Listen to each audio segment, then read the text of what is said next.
morning. Welcome to this worship service at the Unitarian Universalist congregation at Shelter Rock. Welcome to those in the worship room and those online. All are welcome. I'm the Reverend Dr. Natalie Fenimore, and I serve this congregation as minister along with the Reverend David Carl Olson and the Reverend Megan Henry, and this year our student minister, Brian Bauer. I'm joined today on the chancel with our worship associate, Iris McKenna. Here at UUCSR, we seek to create loving religious community, encourage spiritual growth, and build a more just and joyful world. We seek to restore the balance of our spirits, to celebrate the joys of life as well as its sorrows, to gain strength by being together. Unitarian Universalism is a religious tradition which embraces all faiths and values diversity. We believe in using science, reason, and the gifts of the Spirit to explore life's meaning and many mysteries. We believe that you need not think alike to love alike. And here at Shelter Rock, we remember that this bountiful and beautiful land is the ancestral home of the Madancock people of Manhasset Bay. We are its stewards at this time, hoping to preserve it for the future. And now, I invite you, as you are willing and able no, I'm wrong. I invite Iris, as she is willing and able.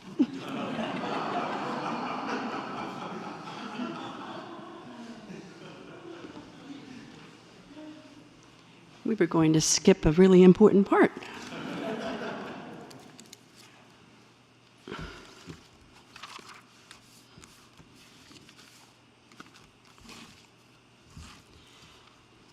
The opening words this morning are from Christian de la Huerta.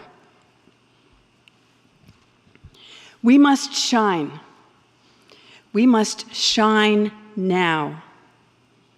This is the goal toward which we stretch. Step by step. In our own time, at our own pace.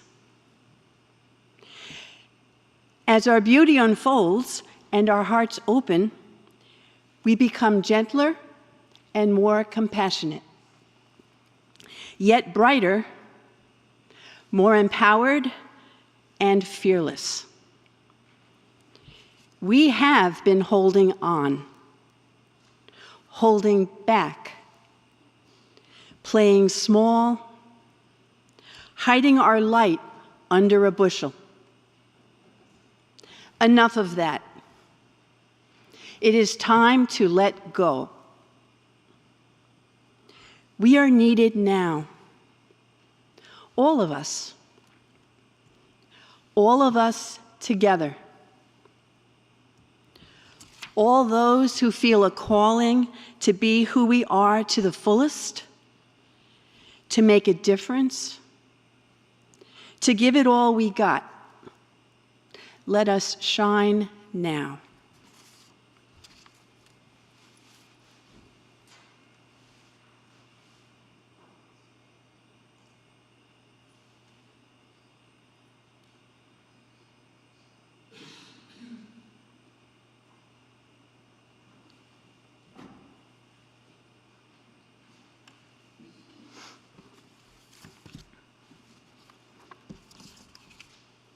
Please stand as you're willing and able to sing the opening hymn in the gray hymnal, number 126, Come Thou Fount of Every Blessing.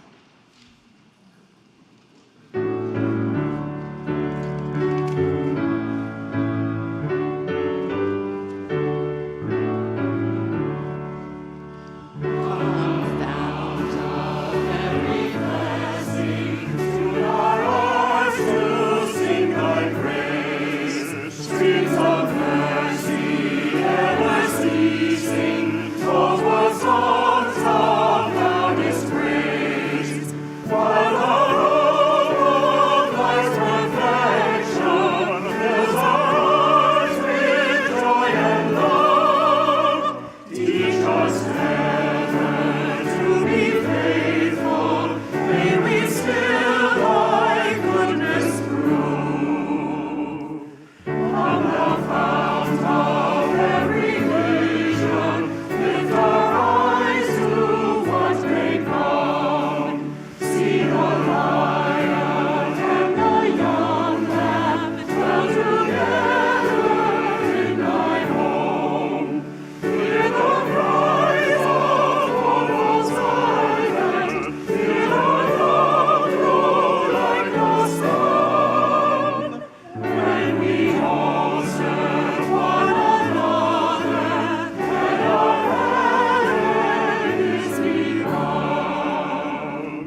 we lost this. Oh, no, we didn't. Please remain standing as we say our words of affirmation, and then I'll sing our song of affirmation. Love is the doctrine of this congregation. The quest for truth is its sacrament, and service is its prayer. To dwell together in peace, to seek knowledge in freedom, to serve human need. This do we affirm and covenant with each other.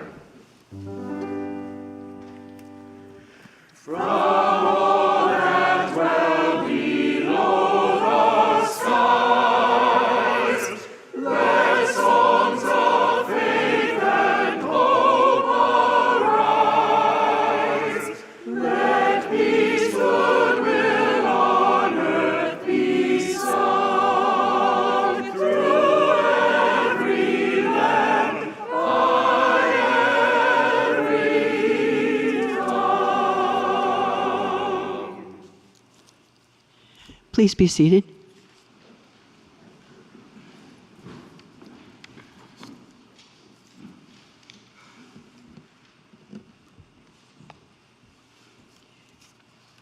Every month during worship, we share an opportunity toward living our Unitarian Universalist values in the world by acts of generosity to bring positive change. This Sunday, we are invited to support World Central Kitchen to help use the power of food to nourish the world. WCK is first to the front lines, providing fresh meals in response to humanitarian, climate, and community crises. World Central Kitchen is in Jamaica, providing emergency relief to communities impacted by Hurricane Melissa. With over 500 meals served globally, WCK continues to bring relief one plate at a time. Your donation today fuels this mission, helping WCK reach more people faster and when they need it most. On the screen, there are numerous ways to give, as well as in your order of service. Please be as generous as you are able.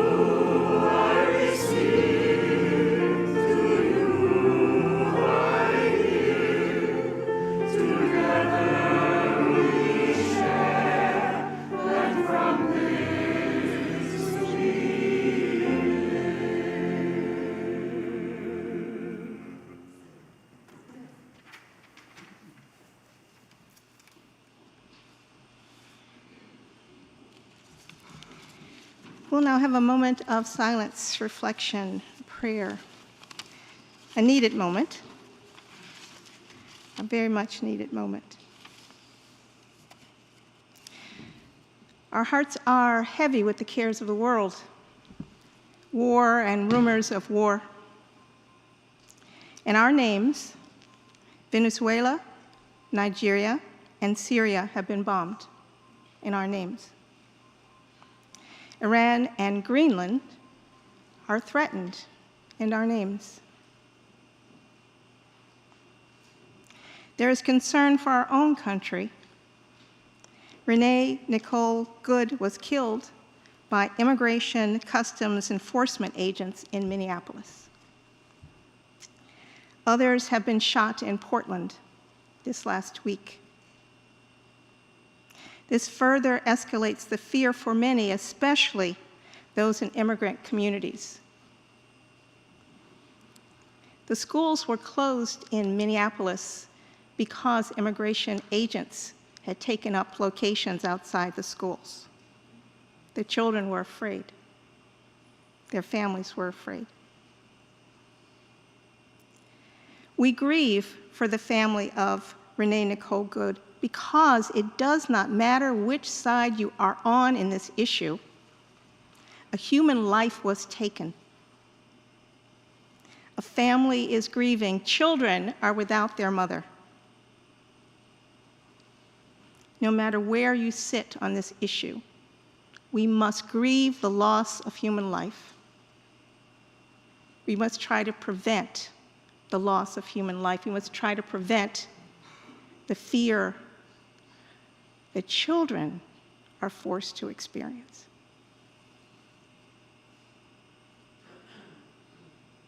And closer, so much closer to us, a longtime and beloved member of our congregation, Claire Bach, died on her 90th birthday. We grieve with Claire's husband, Richard, both so connected to this congregation, both members of the choir. We will not hear Claire's voice in our ears, but we will hear it in our hearts.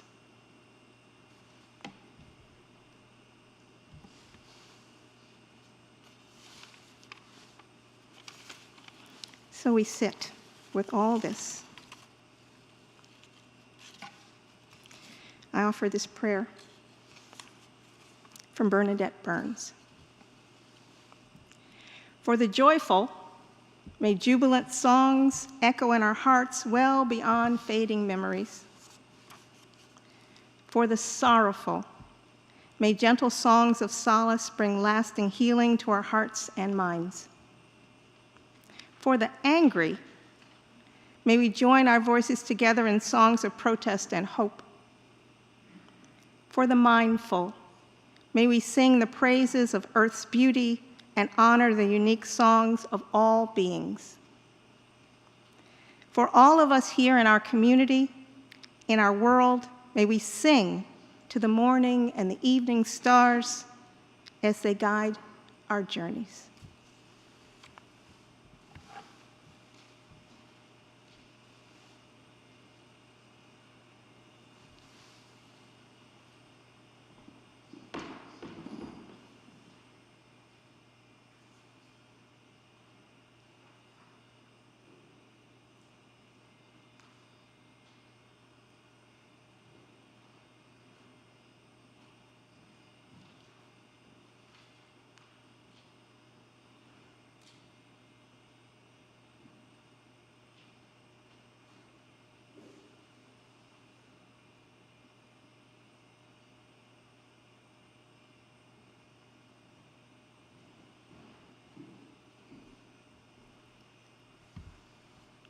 And now I invite you, as you are so moved, to light a candle. To light a candle for peace, to light a candle for a better future for our children, to light a candle that will spread light of peace to the world.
Let us sit for a moment in the light of these candles of our joys and our sorrows, of our fears, but also of our hopes. Let us take a moment to be hopeful.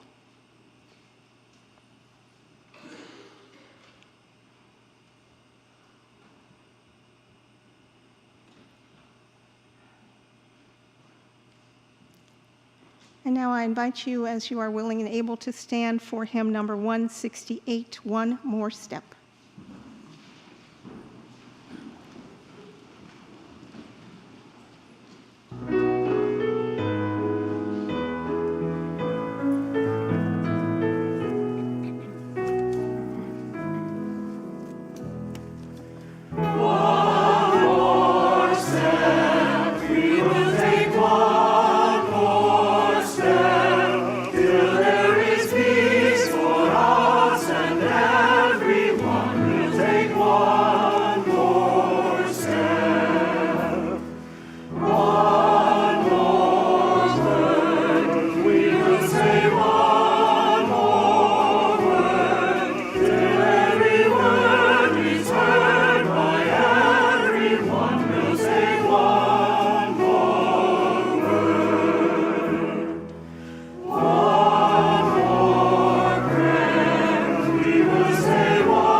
Please be seated.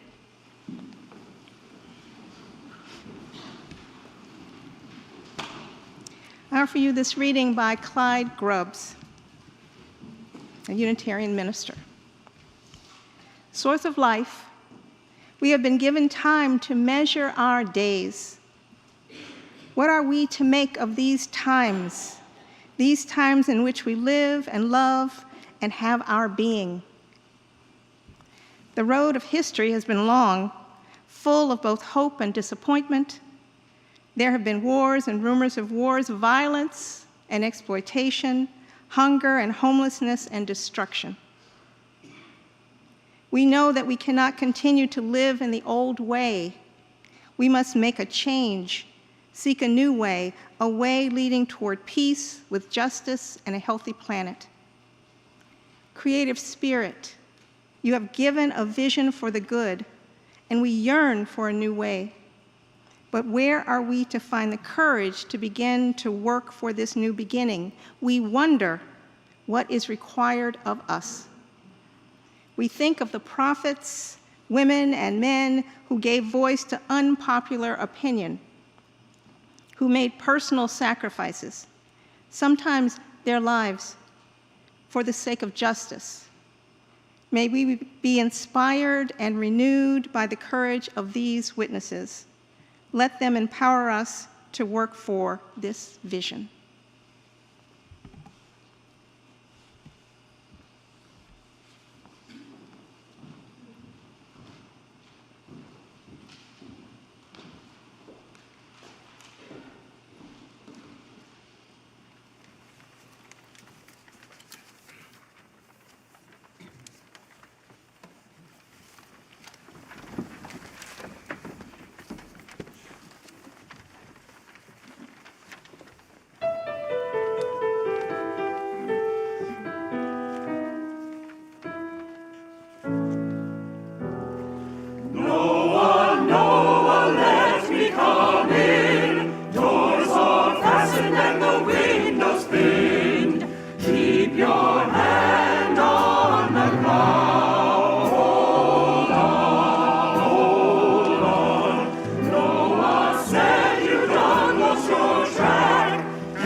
rise in my Jesus' name. Keep your hand on the plow.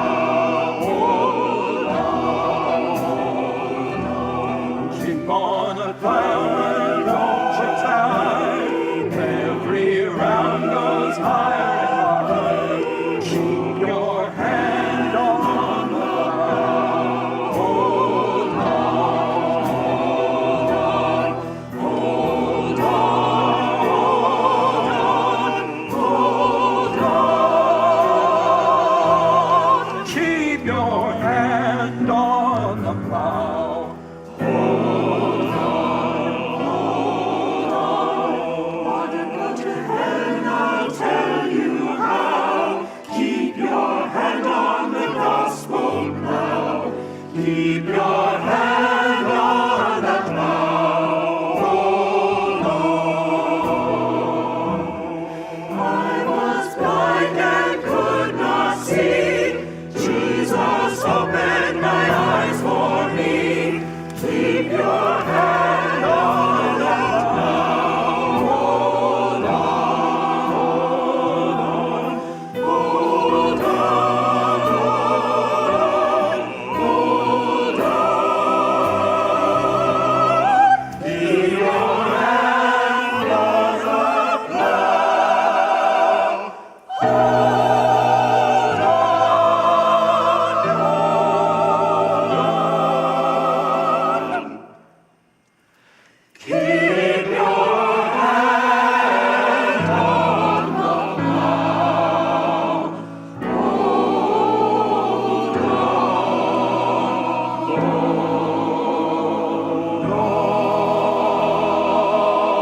on.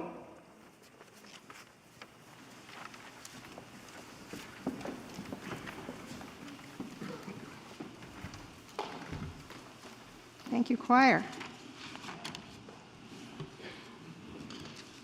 So, our worship theme for this month is resistance.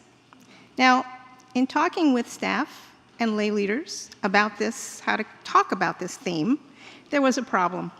Because the first thoughts about resistance went to strictly political and not religious thinking. We even went to science fiction. You know, Star Trek, the Borg, resistance is futile. But we do want to talk about our faith-based conversation about what we resist and why we resist it. In this moment when everything seems to be springing from a partisan political font, it is important, perhaps essential, to consider that resistance to violence, to war, to dehumanization, to authoritarianism is at the core of our community as a faith-based statement. Knowing this can strengthen us for the long term, not one election or the next, but the long term. We need to know that it's a faithful commitment to resistance that we have engaged in. And what we resist may change over time.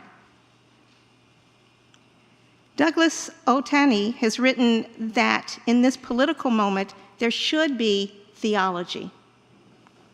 He writes, "It is appropriate to march, demonstrate, support legal defense funds of political targets to remind Americans of the duties of compassion.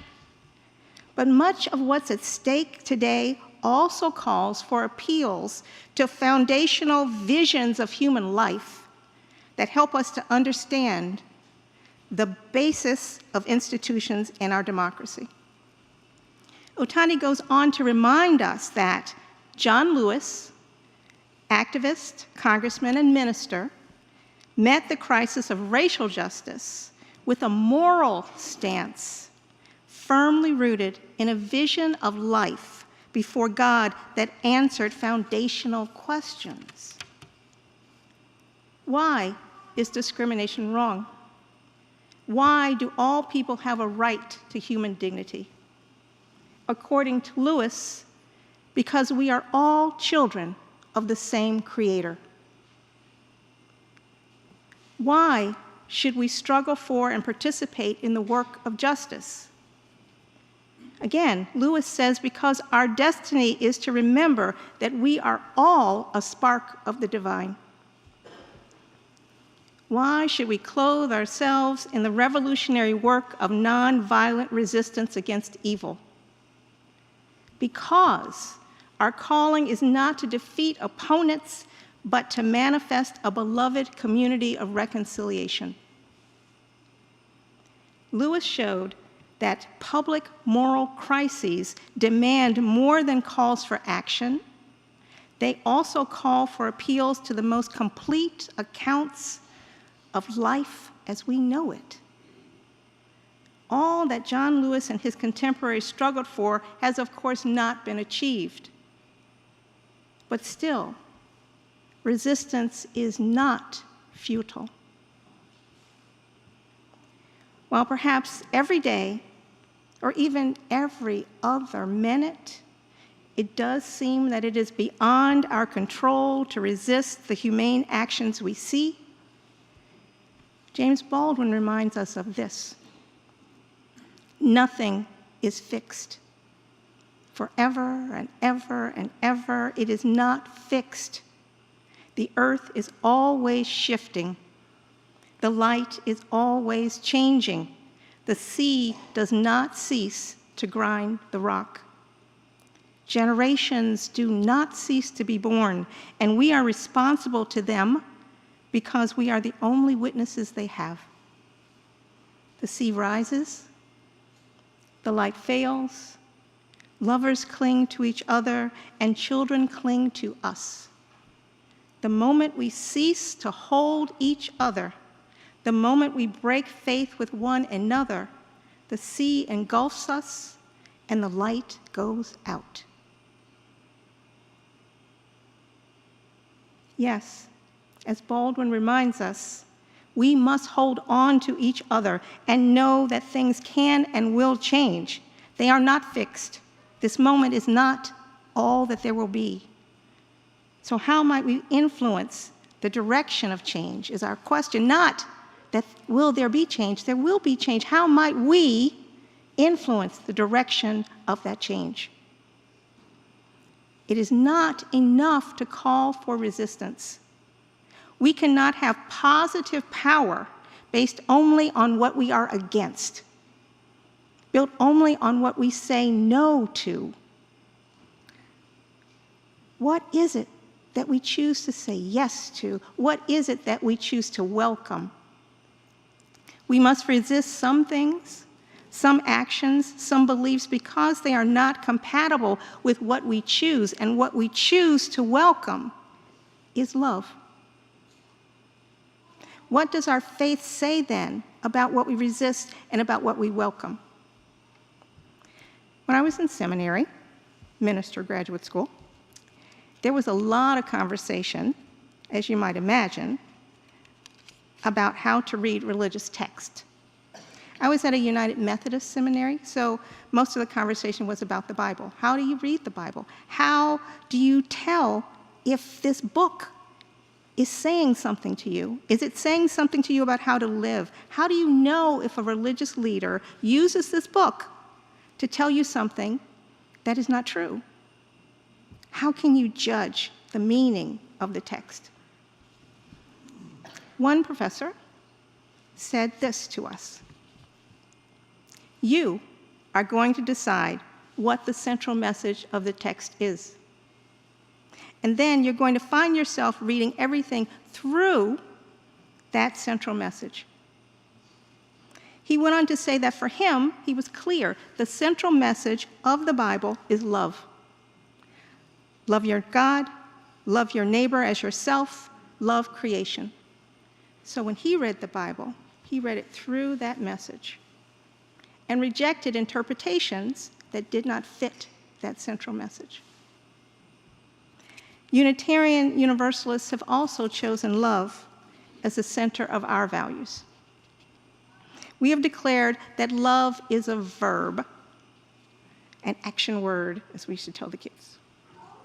Love is the power that holds us together and is at the central of our shared values. The values we share are inseparable and deeply interconnected.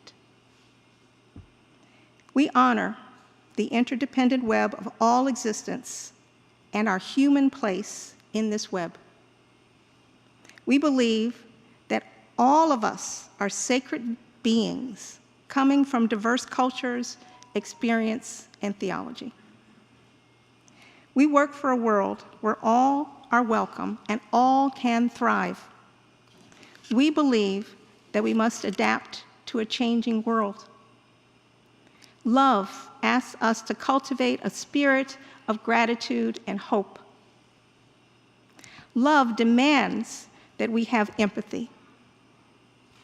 We declare that every person has a right to dignity, love, and compassion. It is this kind of love which we are called to have as the lens through which we see the world, both the world we live in now and the world we aspire to create. We must use all of our resources, all the resources of our minds and our hearts, to determine what stands in the way of the possibility of love. Remember the words of the Hungarian Unitarian Francis David: "We do not have to think alike to love alike." I am sure, I'm absolutely sure, that there are different opinions in this room.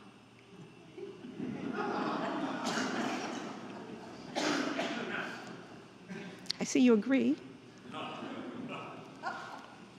Those opinions may be political, they may be about policy, they may be about social, they may be cultural, but there are different opinions in this room. I think that, I've heard this, have you heard this? Rabbis tell me this story, that in their congregations they bring together 5 people, they have 12 opinions. I tell them that I can meet that. So I'm sure about the different opinions in this room, about political decisions, about policies and how they're implemented. But I also believe, and I tell the rabbis this, that we can come together in building greater compassion and respect for all. You may remember when Donald Trump was inaugurated as president, what's traditional is that there's a religious service the next day, that Sunday. And in this case, they went to the Episcopal Cathedral in Washington, D.C., which is sort of, it's the biggest Episcopal place, not in terms of people, but in terms of power and authority. It sits at the highest place in D.C., the highest geographical location. You look around, it's this great cathedral on the hill. It's built in the Gothic style. They brought over craftsmen from Italy who would be able to do the stonework, and they have been working on it for generations. So now the grandchildren of the people that they came are still doing the stonework. So they sit here, and the Episcopal bishop says to the gathered political people, I ask you to rule with compassion, to govern with compassion. If you remember, there was some drama afterwards, right? But I think that it's important to realize that that was not a political statement. Right? That was a statement of faith, a statement of humanity, that we should treat each other with compassion. So I hope I see that here for all the differences of opinion. It is still possible to treat people with compassion.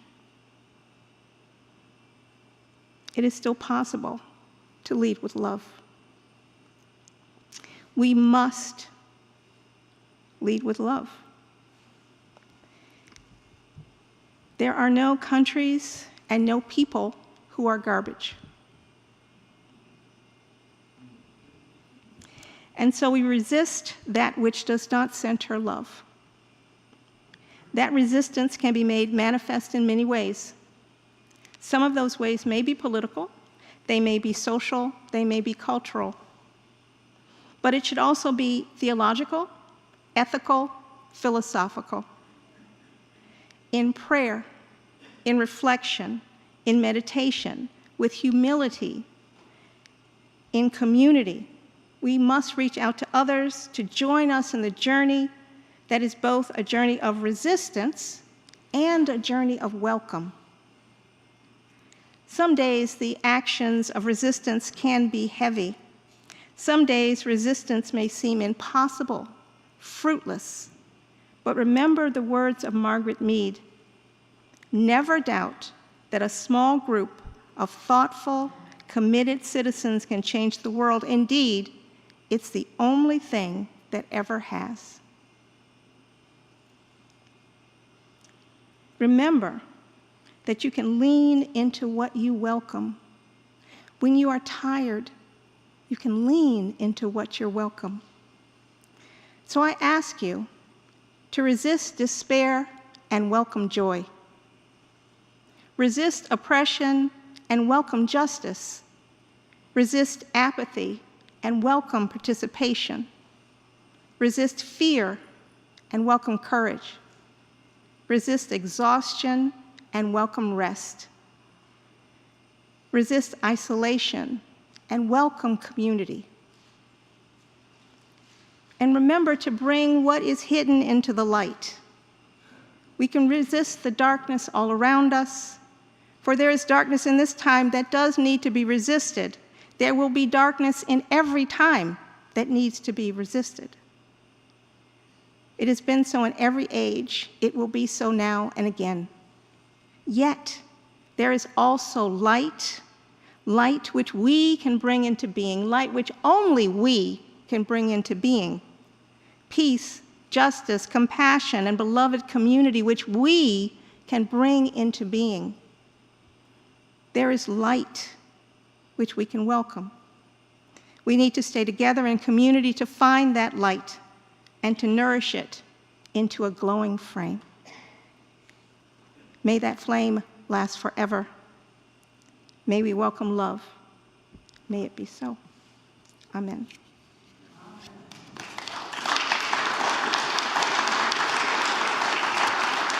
Thank you. Thank you. Thank you. Thank you. Thank you. Thank you.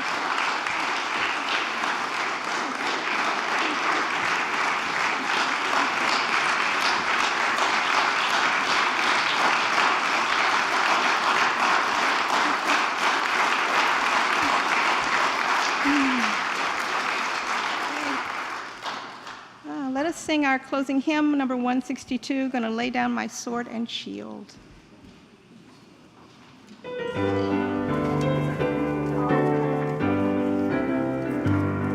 Gonna lay down my sword and shield down by the riverside, down by the riverside, down by the riverside. Gonna lay down my sword and shield down by the riverside. Gonna study war no more.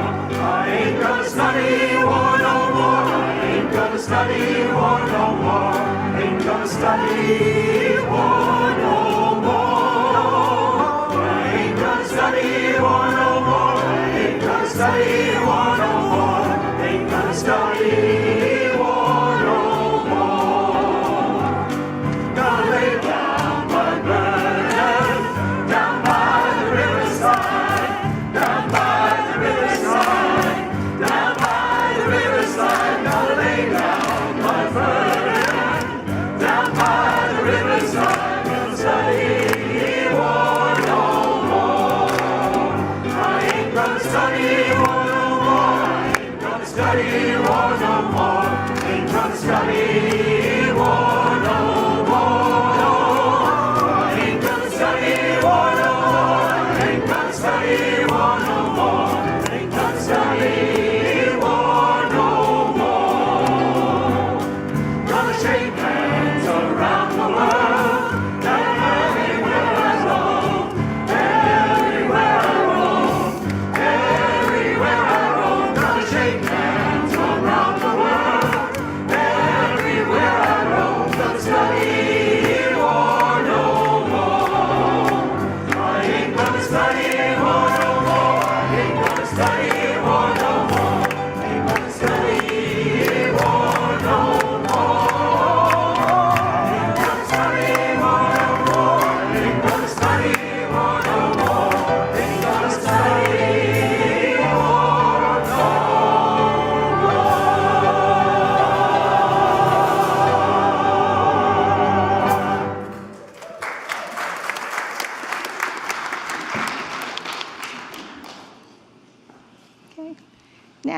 special announcement. After lunch, at 1 o'clock, if you come back here, you get to have a great congregational meeting. At 1 o'clock. Don't forget. In closing, I offer these words from the Reverend Dr. Martin Luther King, Jr. A time like this demands leaders, leaders whom the lust of office do not kill, leaders whom the spoils of life cannot buy, leaders who possess opinions and a will, leaders who have honor, leaders who will not lie, leaders who can stand before a demagogue and damn treacherous flatteries without winking. Tall leaders, sun-crowned, who live above the fog in public duty and private thinking. May we find such leaders. I extinguish our chalice, but not the light of truth, the warmth of community, or the fire of commitment. These we carry in our hearts until we are together again.